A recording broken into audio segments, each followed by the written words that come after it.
I got some time off from school ever since the summer session got over. So just like one typically would, I decided to search for some interesting movies to watch. So I went to Netflix and that's where I found this movie Wind River to watch. I even though this is not a blockbuster movie, I do remember coming across this movie a couple of years ago, and I have to say I had no idea what this movie was going to be about. On the surface, it actually seemed to be a very calm and peaceful movie, but after watching the movie, it was nothing like that. On this, because the setting of the story may have been a quite calm and peaceful location. However, the story itself was quite tragic and violent as well. The movie was quite simple as it was about solving a murder in a location called Wind River. However, it was the writing and the interactions of different characters that was the best part of this movie, in my opinion. For example, looking at the way the tribal officers would treat the FBI agent, despite how dedicated she was to solving the murder, came to show how officers from different branches may not necessarily get along with each other.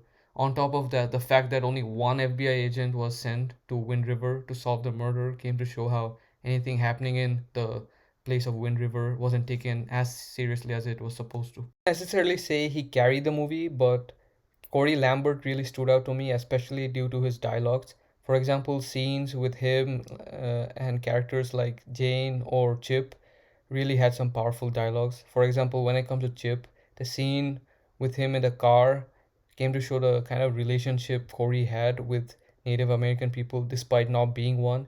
Given that his family is Native American, but that doesn't necessarily mean he gets accepted by the Native American people. As for Jane, that hospital scene towards the ending was a really powerful scene.